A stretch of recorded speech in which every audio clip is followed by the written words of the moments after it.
Hi, my name is Anna, and I am a retreat host and planner, and I'm so excited to share a conversation with Pearl today. Hey everybody, it's Pearl Chiarenza with Conversational Pearl, another episode. And today's fun because it's all about a subject I love to do, and that is hosting retreats. And we just got done with our 8th annual WS Living PJ retreat. So I'm so excited to share with our guest today, Anna VanAgtmael. She is a founder of Wandering Roots. She hosts adventure retreats for women all over the world, and she helps entrepreneurs plan and host their own profitable retreats. So I'm excited to talk about a little bit about all of that today. So Anna, welcome to the show today. Thank you. Thank you for having me. Yeah, this is so much fun. This is so like one of the biggest part about my business is doing retreats and making them fun. Now, adventurous, I'm not sure. We'll get into that in a second about why. I'll tell you some fun stories about that for me. But I just love the transformation that I get to see for the women having their retreats. So Mhm.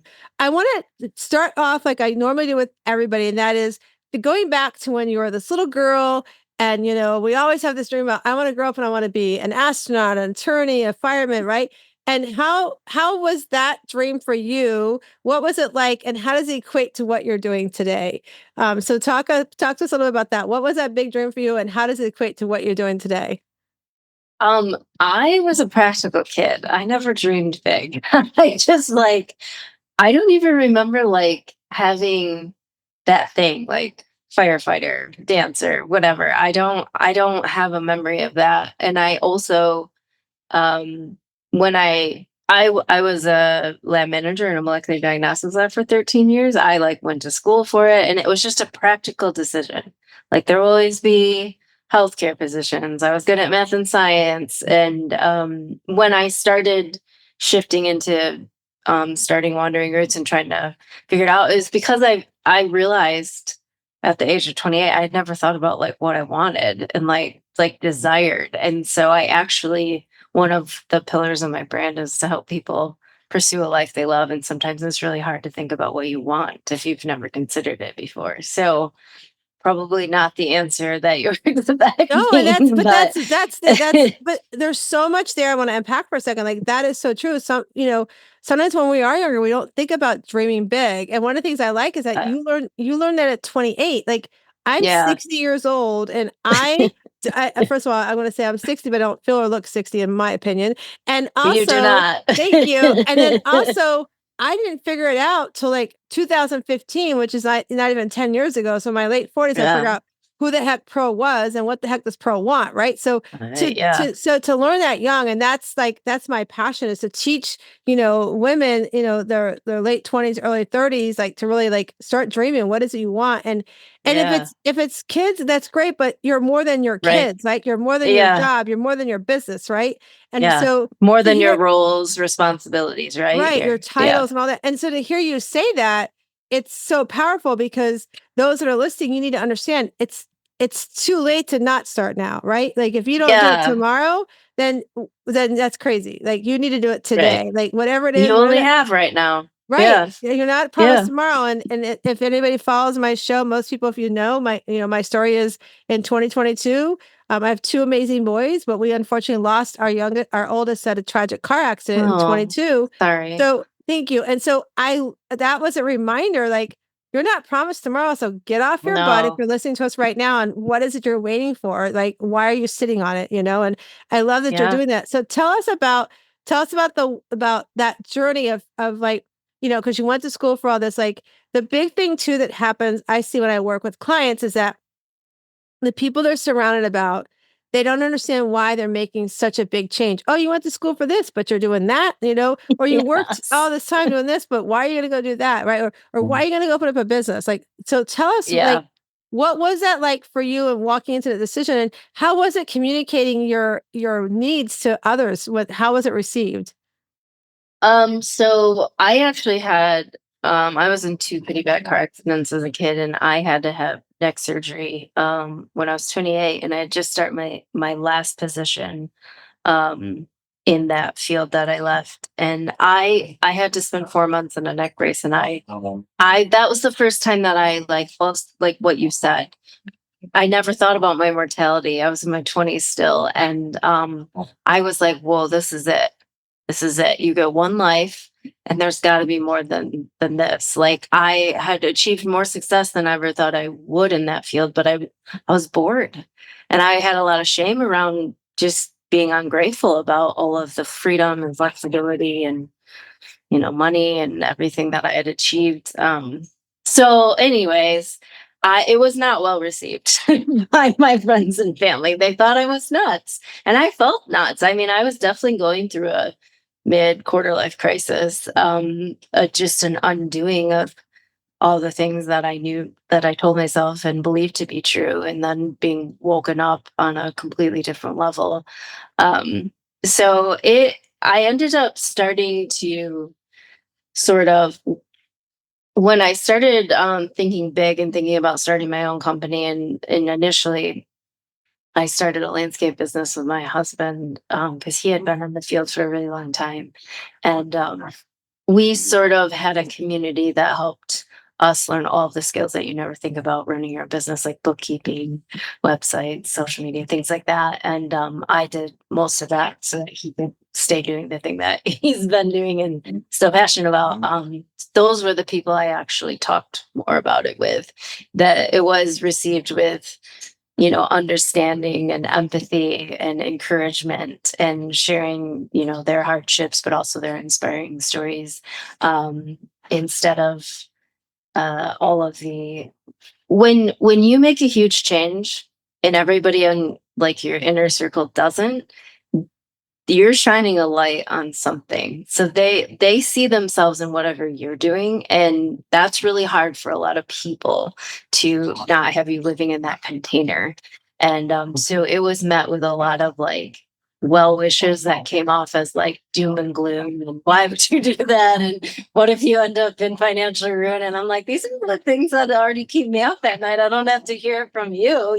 So that's sort of, I just leaned into this sort of newer community that I was building. I love what you just said. We were talking about this in an earlier episode that I recorded today with Heather. We were talking about that when we make changes in our lives, when we put boundaries around things, or we do something different that really is overflowing our cup of tea, people don't understand it because you're right. They see themselves in what you're doing. They say, "Oh, Yeah, she's going to go do, start this company, and man, I wish I could have just had the guts and the being yeah, scared but the strength to just do something." And so they see you're yeah, so right. They see that in themselves, and that's why too, like we talk about, when I coach my clients, I talk a lot about setting up boundaries and how people want to chisel at your boundaries, because when you set up the boundaries, in some ways, they know it's, especially if it's around people in your life, they know it's about people in your life. So they want to try to chisel that away and be like, I'm going to come, I'm getting back in, I'm coming, like that, yeah.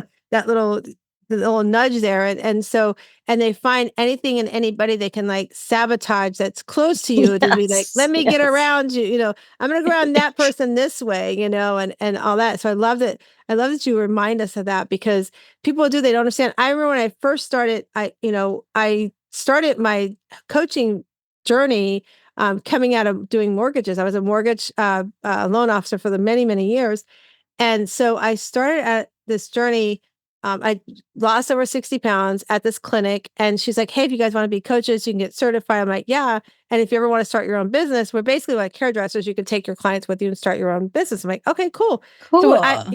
So I decided that's what I wanted to do, but I was going to do it with two friends, and we couldn't all agree on things together.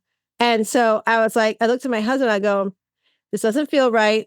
I still want to Yeah. do it. I'm going to go on my own. Right. And so that's what I did. And when I did that, um, the, the person who I was at that clinic with and trained with, she really wanted to sabotage me and make me look bad to my friends. And so I actually lost those friends because some of them believed the stuff that she was saying. I'm Hmm. like going, like she told somebody, one of the girls, that I said that she should fire somebody because they started putting their weight back on. Like going, and you guys believe that? Like, you believe me as your friend would say that to her? No, really, Yeah. what happened was she had told me that, and I said, "This isn't my business," and she's my friend.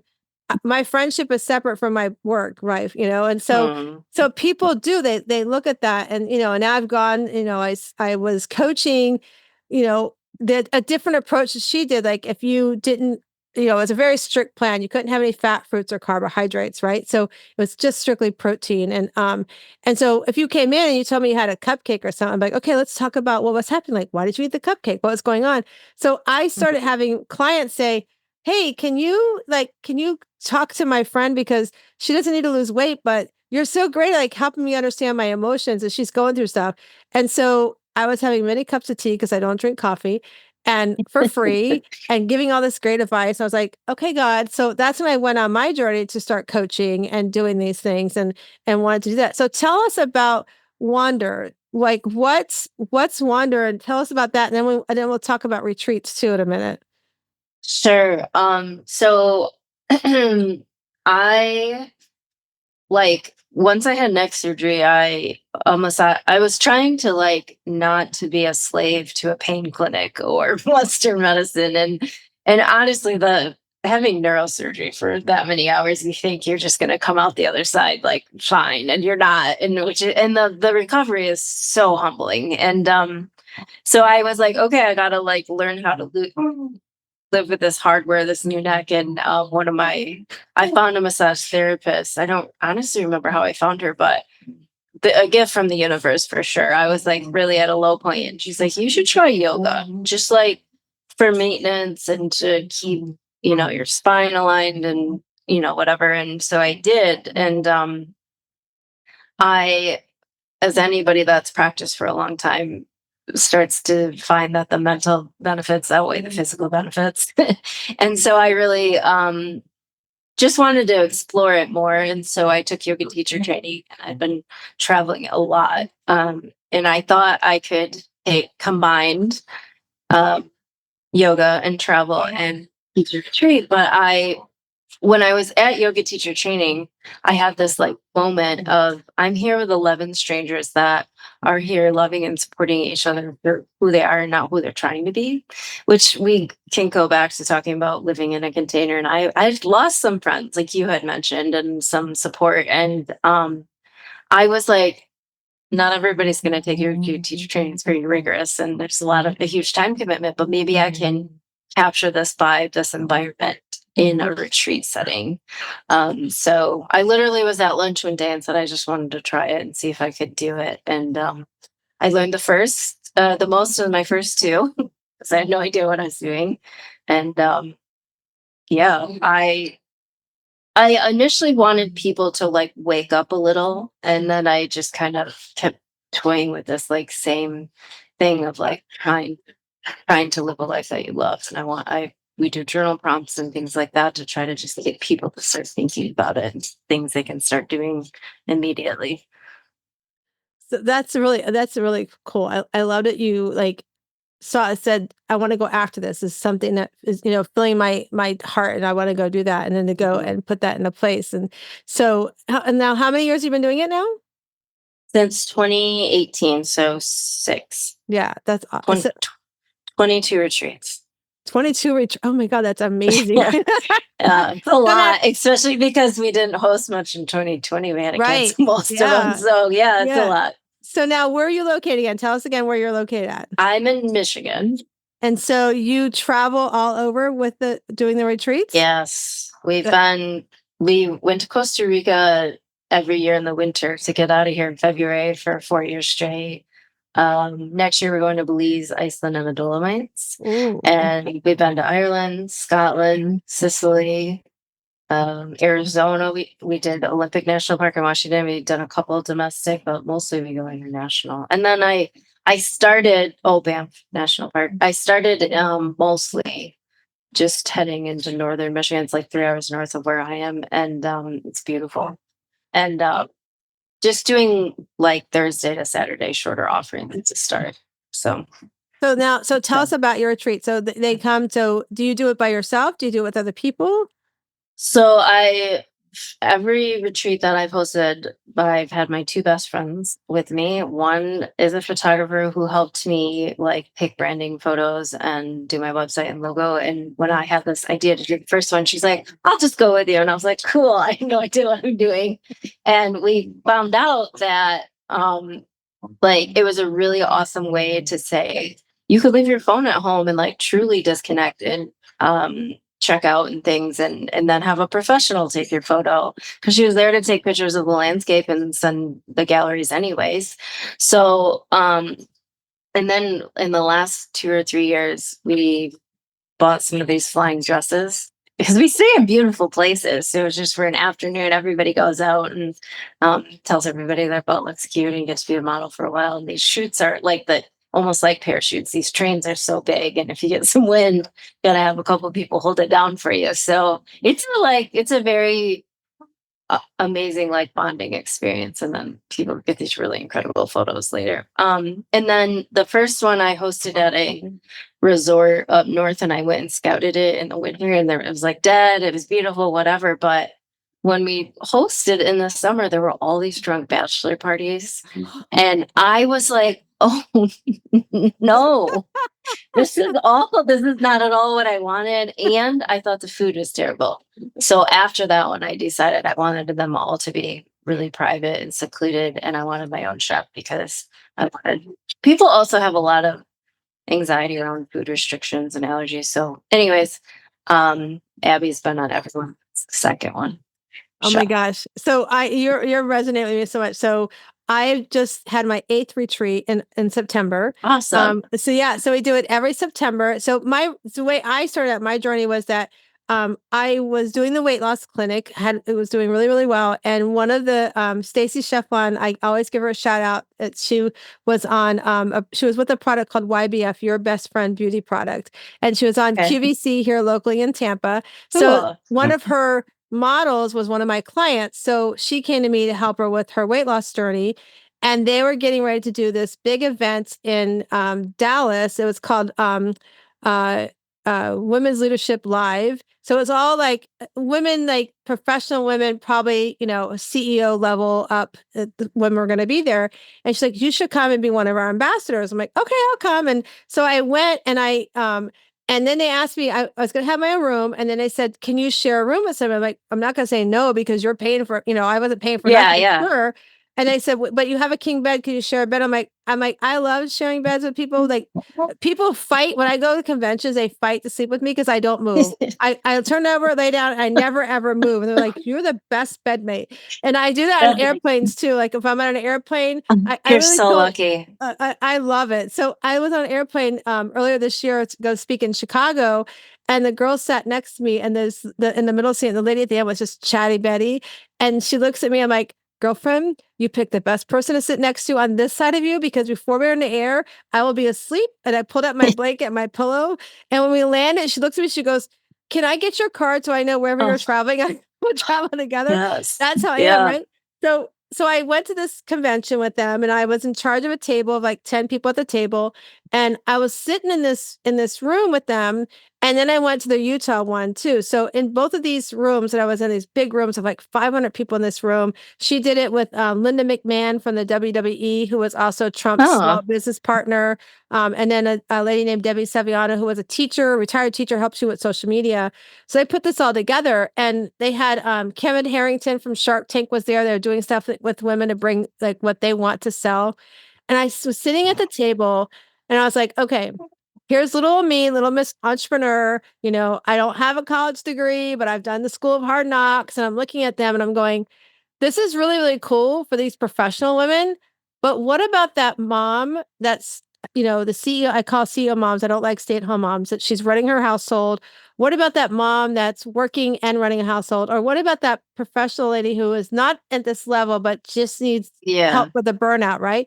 What can I do? So Stacy and I came back, and I was talking about it. She's like, so I did a brunch, and Stacy came and spoke at my first one. And at the end of that brunch, she's like, you should do retreats. I'm like going, what? Like I should do retreats? She goes, yeah, you should do pajama retreats because it people let people come in their PJs. I'm like, Yeah. okay. So it came up that, that first year, so it was before COVID. So like I said, it was like, 8 years ago.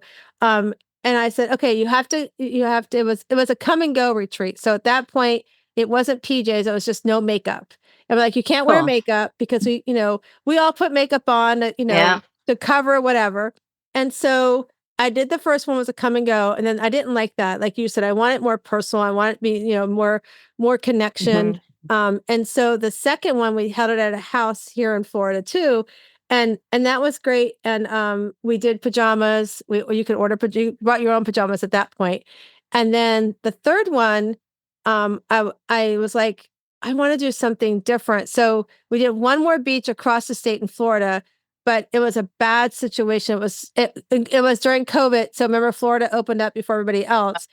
And house we got to, somebody had what, when Florida, we would call them COVID parties. People would come from other states, have a big party and, and spread COVID amongst each other.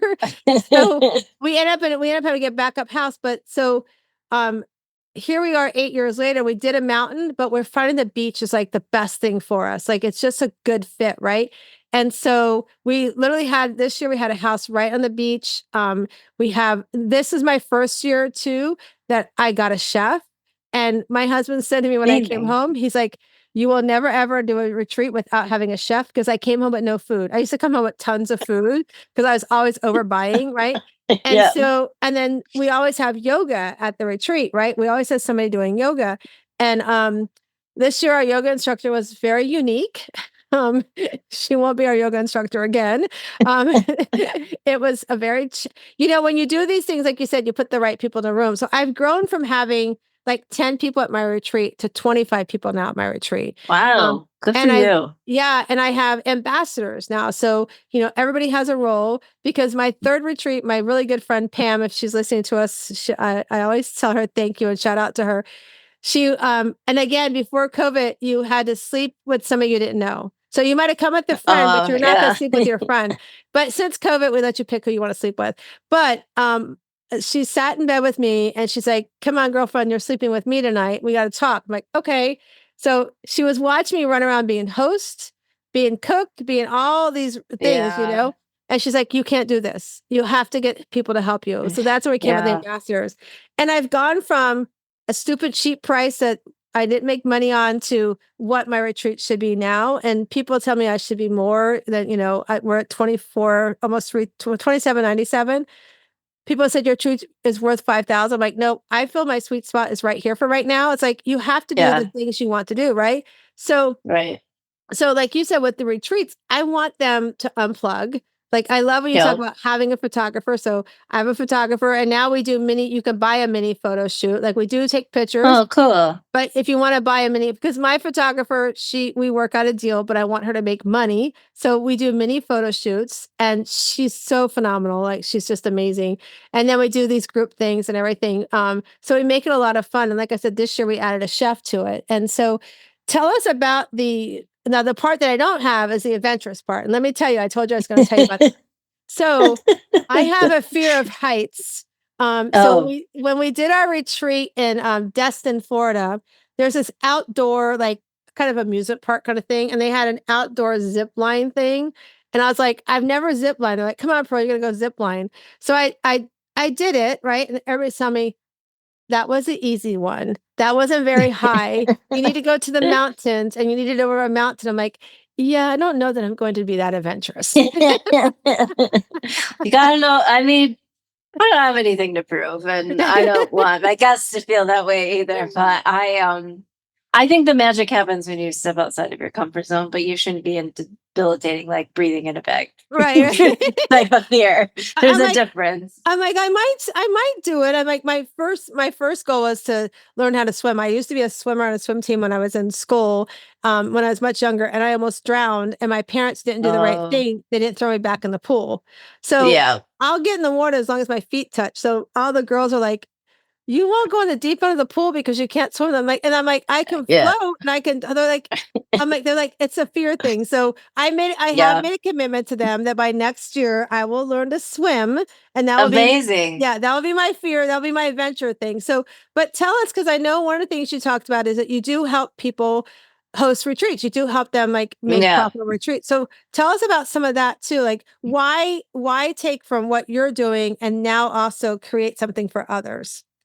So in the beginning, I got asked a lot if I would help people plan theirs. And I said, no, I don't know what I'm doing. I'm still figuring it out. And then I side hustled Wandering Roots for the first 2 years before I quit my corporate job. And I quit in end of October 2019, only to have to cancel all of my retreats in 2020. So I was like, okay, was a test, and the universe just gave me some space to create these services that I keep getting asked about. So, right now, I'm almost doing more of that this year. I took a partial sabbatical this year because I turned 40 and I wanted to do my own trips. But it's been two things. One, I love it. I like it's like this. Like I get to hear why they started and why they first hosted a retreat. There's always an interesting and fun story. And you could just treat for anything. Like, I've had a food photographer, a psychic medium, actress, time masseuse. I mean, just so many walks of life, like just very different fields and things. And a lot of people are like super passionate about the content they want to share, but don't want to do the logistics. And like, that's my favorite part of spreadsheets. I like seeing the whole thing come together. So anyways, I also, like, was approached by a lot of women that were getting pretty good numbers, but not making any profit. And I have never worked with a client, and myself too, that's not the driving factor. It's never their why, but it is the only way to get to do this for multiple years or multiple retreats. It's the only sustainable way to keep doing it. And a lot of people either burn out quickly or just do one and get discouraged and stop. So I want to like fix that because I think there is it's really sad to see people so passionate about the content they want to share and just give up. So anyway, so I we basically most people come to me with a draft itinerary and I'll give some like coaching or sort of share my feelings and talk through if like I think it's either jam packed with too many things and your guests are going to be exhausted or you're going to be exhausted and you need to hire some more help. And then we pick a location and I have a directory of a co-host that I've either worked with or hired out and had a lot of success with because I think they're very valuable to your experience. And then I make a massive spreadsheet with 3 different venue options and all the overhead expenses. And I incorporate my costs, everything you could ever think of, your profit, help you set your ticket prices.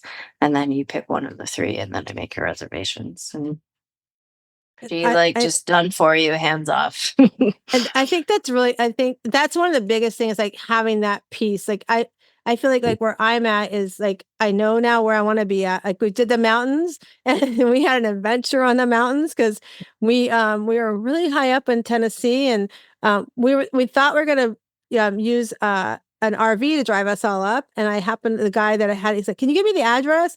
I'm like, sure. And when I called the place where I'm renting it from, she goes, you can't bring an RV up here. I'm like, oh, okay. The road. The road was too small, so we got a van, and then we missed our turn. It's pitch dark at night, Oh and no. this is during COVID because they were you couldn't you things were open, but you couldn't go inside places in Tennessee. So we made our way up there. I was like, okay, I'm never doing the mountains again. The beach is calling my name, and Florida, Yeah. and so we've been doing Gulf Shores of Alabama. I mean, now I found a Oh, beautiful house. beautiful. Yeah, I'll have to show the house we have because it was an amazing house. It's called Banana Cabana. And Okay. Cute. it's such a fun house.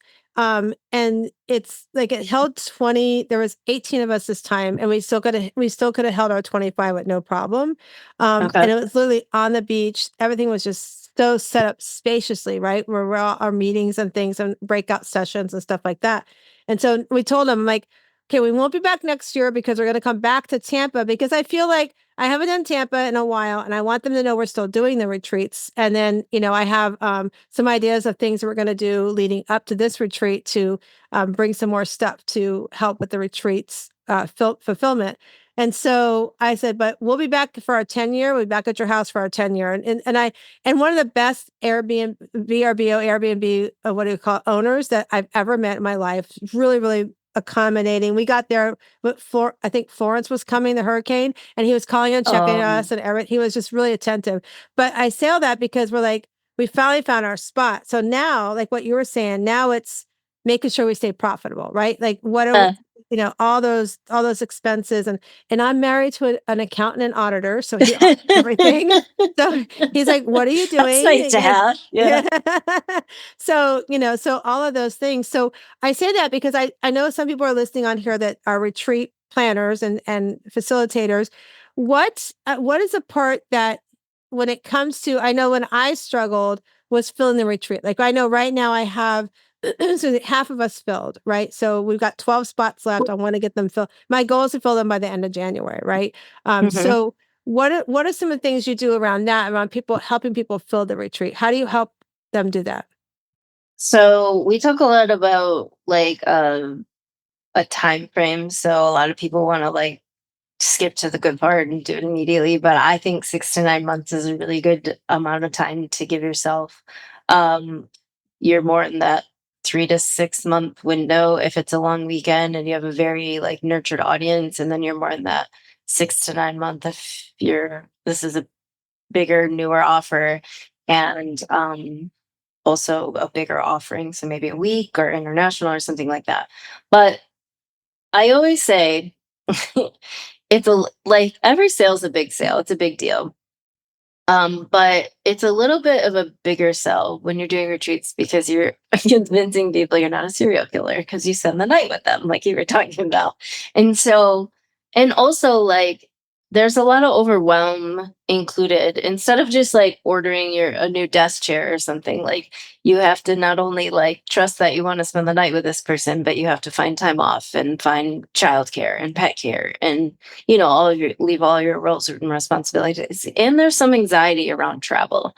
So knowing what your biggest pain points are for your clients, one, and knowing about how much time they need is also a better thing. You don't want too much time though. You don't want over a year because people will forget about it. They'll just be like, well, that's so far out there. I don't have to, I'll do that later. And then they'll never do it. So, and then you talk about it before it's ready. Like share behind the scenes, create excitement. You could always do a pre-sale.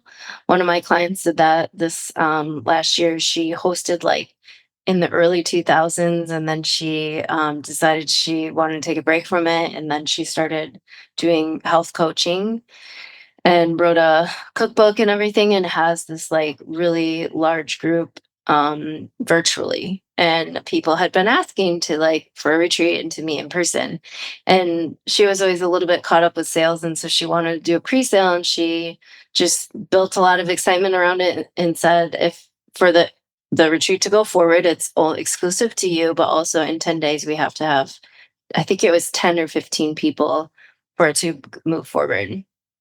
And like one, this solves the selling aspect. To putting out too much capital, like it just feels a little bit better to have the money coming in at the same time as it's going out, or even before it's going out. And anyway, she's sold 25 spots in 10 days. And you have to say it in a like really well, like a very markety way. Don't say, "Oh God, I'm afraid that no one might come, so I'm going to do this pre-sale." But I think that is a really good way to get started. And also just creating a lot of excitement before you even launch it. Like putting together a proper launch will go a long way. Setting maybe discounts for early registration will also create some excitement and get some people in there quicker. Nurturing current clients, maybe giving them a discount to come on the next one and having it ready to go the next time. That also like they feel great when they're leaving your retreat. So if you have the next one ready, they're more likely to give you their money. So Yeah, and that's uh, so true. Like my retreat, this one, that's where a lot of the people are coming. They're coming for next year's retreat. Like I think I've yeah, got on average, everybody who came this year has been to at least one other retreat. So that's I've been amazing. very blessed there. So yeah, it's very blessing that to do that. And people are like, you should do another one. I'm like, no, no, no, no. I don't. One, it's a lot of work, and two, I don't know that I want to do. And then you talk about capital. There's a lot of stuff you got to put out ahead of time. To Yeah, reserve the house and things like that. totally. Yeah. So when you do the retreats, like what are some of the things, the components at a retreat that the consumer that you have found that the consumer looks for when they're attending retreats? So this is a big thing that I talk a lot with my planning clients. Like there are thousands of treats out there. The main reason someone's coming to yours is because of you, which feels so like, ugh, in the beginning, like especially when you're new to it, and it's like, "Ooh." But a lot of people get caught into the like throwing too much things, like everything but the kitchen sink into their itinerary because they want to provide value and they want people to come. And it's like people are are passionate or connected with you in some type of way that they want to come and spend physical time with you. So you don't have to spend all of your energy over there. Like they're coming for you. Make time to spend time with them. I don't host. First of all, 25 is not too big. I'm not saying that, but I now host between 10 and 12 because I don't have that many people on my team. I only have two other people, and I want to be able to spend one-on-one time with every single guest, and that gets to be a little overwhelming when I'm leading the thing and in charge of most of the itinerary and their safety, and then also assisting my co-host. So I've actually started hiring drivers lately so that we can spend time chatting in the car because I am somebody that cannot multitask when I'm watching my GPS. I just need to drive. So That's the one yeah, that's the one thing I can do is multitasking that. So we usually like when we go out of state, I do rent a van because I yeah, pack I have things here, so I pack everything. In fact, my closet, my office is actually a bedroom, so my closet here has got all my retreat stuff in there, and mine's yeah, so I put everything in the back of the van, and we usually there's like 6 or 7 of us that will ride. The van sits 15, so we do half of us in the van, and we do conversations going up. And I try to, fun. yeah, and I actually sell sponsorships for a write up. Like, give me an audio. Oh, Yeah, I'm like, give me an audio about your business, and I'll play the advertisement 3 or 4 times during the drive. It's got to be like a that's 3 minute amazing. advertisement. Yeah, so I get great. So that's the part I would tell you that would lead. The next thing is like, so when you talk about support, so I have, I'm blessed with probably about 6 ambassadors. Um, I Cool. I also learned one of the lessons that I learned, and so people that are listening there think about retreats, the one lesson I learned too is things are always going to come up, right? So like Yes. I've had 3 retreats out of my 8 where somebody's had to go to a doctor, a hospital. Oh Yeah. no. So having Knock on wood, that's never happened to me. It's it's so here. I will tell you the lesson I learned last year's retreat at number 7, we had a girl, she unfortunately she passed out. She had to go on an ambulance. So Okay. from there we learned an ambassador needs one of the ambassadors has to be the person that's in charge of the emergency contacts and things like that. So Yes. that's my girl Trish. She's sort of my I don't know, chief of staff, I think we call her.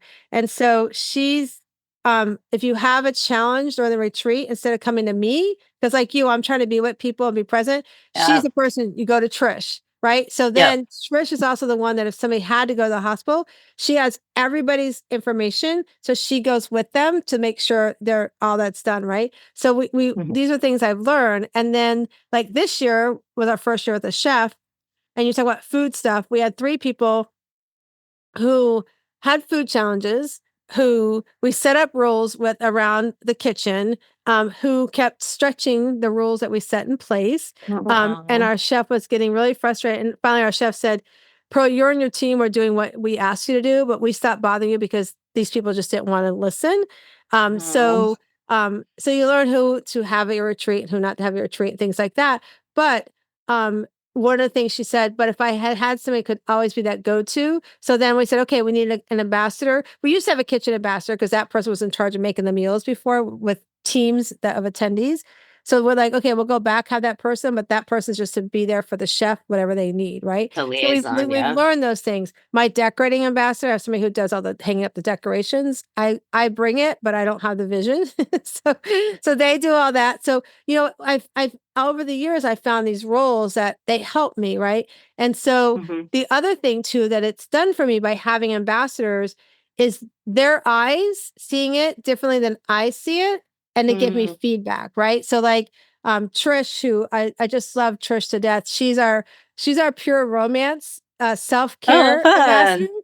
So so it's funny because the first 2 years that she came, we had her do a presentation, right? And everybody has funds with all these fun Yep, toys and things toys, like yep. that. So nobody's really hit her in the education piece.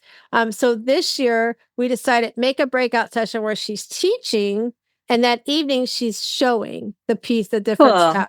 So it worked out amazing, and that came from Trish. Trish also said, so we do breakout sessions too. And one of the things for me at breakout sessions is I want to make sure everybody goes to a breakout session. So we used to do 3. This year we just did 2, and then we split the group in half, so it'd be like 12 and 12.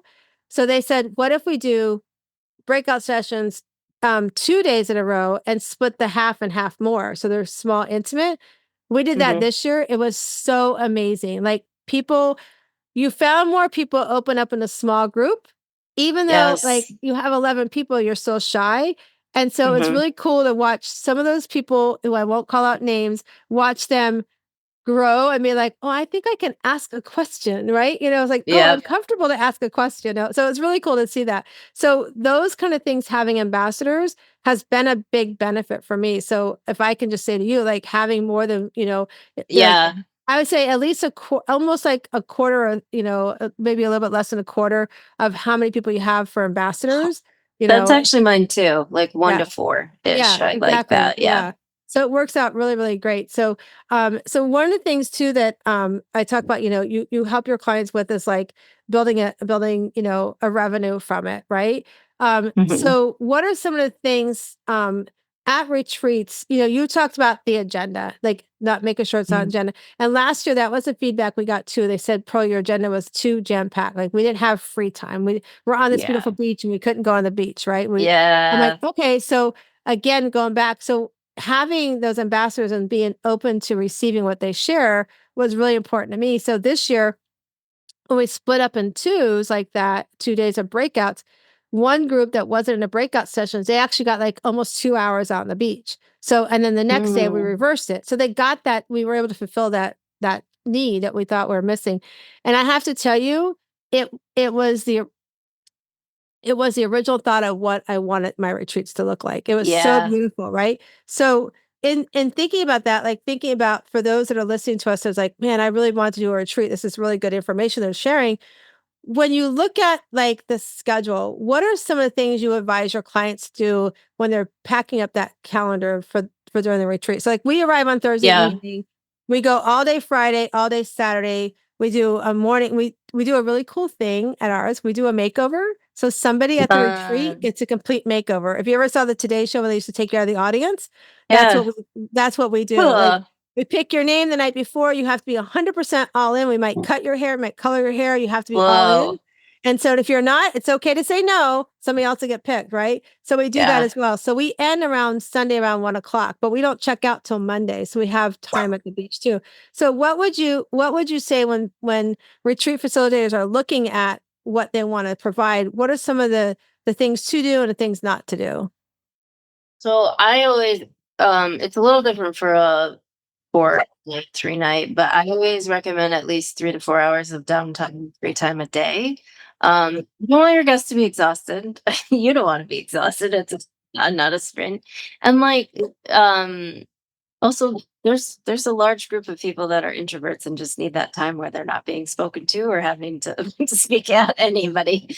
For a day, 3 night, I'd probably say at least 2 hours because you don't have as much time together. But just yes, like you said, you pay so much money to stay in a really beautiful home, and then you don't even go outside and enjoy it because you're just doing all these things all the time. Be super upfront about what to expect if you're going on a physical excursion. People never like to be surprised. And you talked about safety, but I'm really big on like emergency contacts, first aid kits, knowing what the 911 is in a different country and knowing the closest hospital, like all of those things. Um, and then having pretty big intake forms, knowing people's limitations and allergy, like physical limitations, but also dietary preferences and restrictions because you don't want anybody to get sick on your behalf. And having, like you said, somebody appointed to go with them. But I also believe that asking for help is the gateway to living your best life. Like you were saying, the more ambassadors you have, the better your experience got. So I don't believe in ever hosting alone. I believe in putting free time in your itinerary and always consider safety. It's one of the things that's often overlooked, unfortunately, and then you're going to be in crisis if you don't consider it ahead of time. And then, like you said, so many unexpected things happen. So just maybe like writing down a few plan Bs before you go. Weather is a huge one.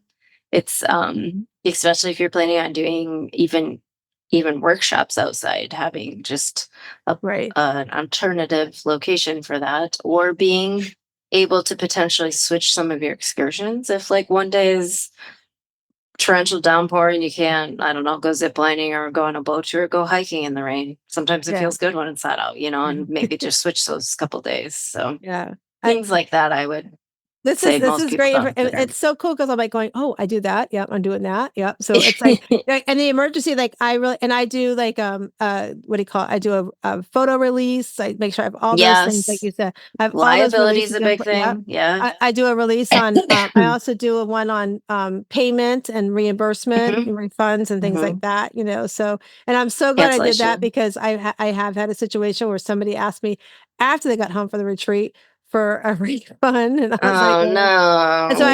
I had to pull out their thing and show, and do Yep. that. But those are the things that will happen. I mean, I'm doing 8 retreats, it's bound to Yep. happen sooner or later, right? But I love this information. This has been such great. I'm just looking at the time, like, oh my God, our time's flying by. This is such great information. So for those that are listening, if they're looking to plan a retreat, right? So where can they reach out to you? Tell me how they can reach out to you. Yourwanderingroots.com. There's a whole page on retreat planning services. And I always just book a Zoom like this, a 30-minute consult, just to see. You will be able to tell in the first 5 minutes if you want to work with me or not. And, and if we're a good fit, it's not always the case. So I love that. And who would not want to work with you? You're so personal. This is thanks. like I said, this conversation is like, I just look down, like, oh my gosh, it's almost time to end here soon. So tell us, I always like to know, what is, I feel like you shared at the beginning about your Shiro story about sitting on that, having, after going through surgery and sitting there and realizing that you weren't on the journey you wanted to do. What's your, other than yoga, what's your other favorite self-care thing you love to do? Travel. Travel. Combine both of my two favorite things in my career, but um, travel. It doesn't even have to be a 10-day thing to Italy. Like even just renting a cabin in the woods north of Yeah. here, just getting away from starting a load of laundry, just getting out of your environment. Yeah. I love that. I Being, love doing staycations. I'm in Florida, so I got yeah, so many beaches. So I love going yeah. doing a staycation and making a working one. I don't know what it is, but I feel like I get so much more done. I mean, it's I like, can why can't I write. do this at home? Yeah. Like, Like I can write a lot when I'm away for some reason. yeah, It's like almost that uninterrupted. It just can noise. like, yeah, Yeah, I think you're and it's right. funny. It's like none of our kids aren't home anymore. It's like that uninterrupted quiet noise Yeah, too. It's like it's just that noise yeah, that's in the house. Like, oh, I got to go do this. Like that those noises are the things that have got to get done. So I think that's so cool. totally. Yeah. So we'll make sure we put in the show notes how to reach out to you and everything. And I did for one about our cards. So we're going to Oh do our yeah. cards. And so and tell me when to stop shuffling and I'll read your cards for you. Okay, here we go. Okay, when? Okay. So your card says, "What am I missing? What are you missing?" Ooh, Uh, these are deep cards. what am I missing? So I actually this whole podcast thing has been a new like journey for me. I'm trying to get off social media and try a new avenue. And I actually felt just very like it's like a to do thing. But like just like you said, time has been flying and like it's been a way for me to network without having to leave my house. Like I keep in touch with the host. Sometimes we work together. And I very much overlooked that in the first like 3 interviews of just like I think sometimes when you're an entrepreneur, you wear so many hats and you're like, you love I love the planning and I love sitting with like one retreat, whether it's mine or not, and just like putting it all together. But like, I don't want to get bogged down with like marketing and bookkeeping and like whatever. And it's like sometimes I miss that there are joy in other aspects that aren't the true one that lights me up, the one that I'm like doing it for. I love that. That's great. I love that. That's, putting all that together. Like you said, podcasting, I love doing this too because it allows me to make connections. Like right now we took a sabbatical while I was doing my retreat and then my son got married in October and then we had hurricane. So it's been a little Oh crazy God. around here. So Yeah. we've been just doing throwback, recordings, like repurposing recordings and be like, hey, we're putting you on, and we have no memories. We just pick, it's just like, let's do this one, and I'm like, oh, Yeah. I tell my editor, I'll leave it up to you. Pick who you want to pick, so Yeah. but it's a whole lot of fun for sure. So, well, I Yeah. loved having you on the show. We'll put in the show notes so everybody can get a hold of you. And if you're Okay. watching or listening to us and you're on YouTube, make sure you like and subscribe below. If you want to learn more about my retreats I do, you can go to wslivingretreats.com. We have this year's price for next year's retreat right now going on. So before the price goes up, like the pre-sale we talked about, we're having our pre-sale right now. We have 10 spots left.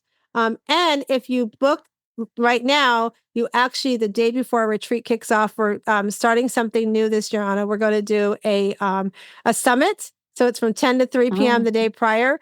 We're doing a summit because we want to test it in the market. And then going forward in 26, we'll do the summit every year in April. So help us Cool. introduce that year's retreat. So we're trying to something different for Amazing. marketing. So again, if you want to learn more about the retreat, wslivingretreats.com, pajamas, no makeup. You can't ask for so much more fun. So No. yeah. So, and I want to just remind everybody that you do come into this world. You're this rough oyster of a shell on the outside. You got a lot of work to work on. You got to get some adventure going on in your life, as we've been talking about. But when you do, you will find your inner pearl of greatness. And I hope everybody goes out today and finds their inner pearl of greatness. Have an amazing day.